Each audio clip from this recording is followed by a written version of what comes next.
Hello दोस्तों, तो आखिर ऐसा क्या हुआ कि सारे यूट्यूबर्स पवन सिंह पे भड़क रहे हैं और कुछ इस तरह के तरीके से बयान दे रहे हैं कि जो सुन के आपको अच्छा नहीं लगेगा। तो जी हाँ, तो सबसे पहले हम आपको दिखा रहे हैं अपने राजन भैया कुछ ऐसे भड़क रहे हैं। छी, थू ऐसे इंसान पे, ऐसे इंसान के गले में सरस्वती वास करती है। नहीं, आप बताइए, इस तरीके से भी अत्याचार होता है? इस महिला का ना कोई गलती है, ना कोई केस है, ना कोई वारंट है। वो अपने पति के घर जाती है तो उसका पति इतना बड़ा वुमनाइजर है कि उसको पुलिस से खिंचवा के थाने में बंद कराने के लिए कुछ इस तरीके से पूरा पुलिस का काफिला भेज देता है। इतना बड़ा पैसा वाले, अरे कोई साथ नहीं देगा। इस जानवर का, इस दरिंदे का इस तरीके से बर्ताव करते हैं अपने पत्नी के साथ। इसके बाद देखिए पब्लिक प्लेटफॉर्म वाले भैया क्या कह रहे हैं पवन सिंह के बारे में।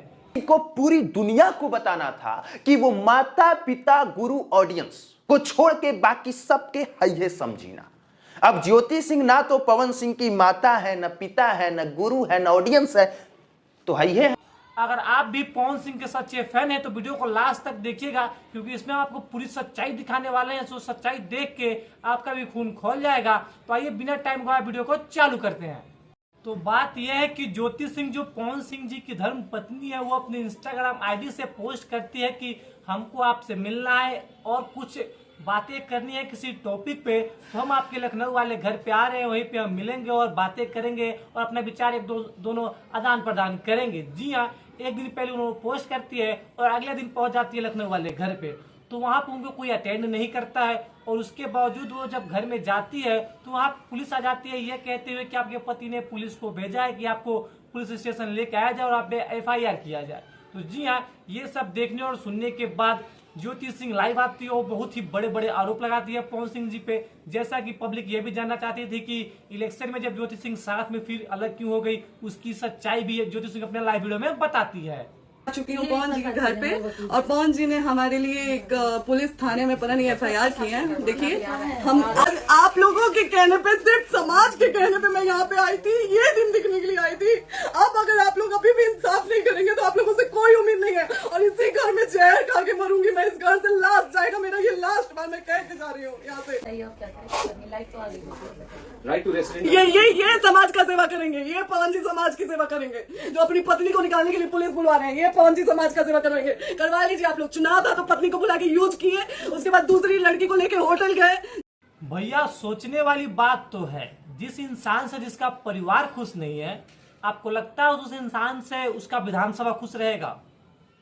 अगर आपको लगता है ये सही है तो आप हमें कमेंट करके बताइए कैसे सही है। अगर आप हमारे समर्थन में हैं तो हमारे समर्थन में एक कमेंट जरूर कीजिएगा।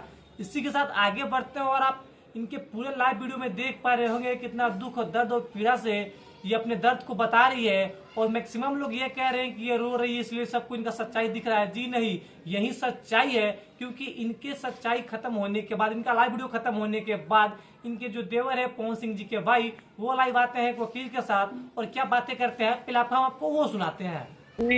कोई भी डिवोर्स फाइल किया है कोर्ट में, वो मामला पेंडिंग है, तो ये तो हिंदू मैरिज एक्ट के अंतर्गत लिखा हुआ है कि पहला डिवोर्स का रिक्वायरमेंट ही होता है कि आपको सेपरेट रहना है। वकील साहब की बातें सुन के आपको लग रहा होगा कि ये पढ़ लिख के पास नहीं हुए हैं। जी हाँ, क्योंकि रूल दोनों के लिए बराबर होता है।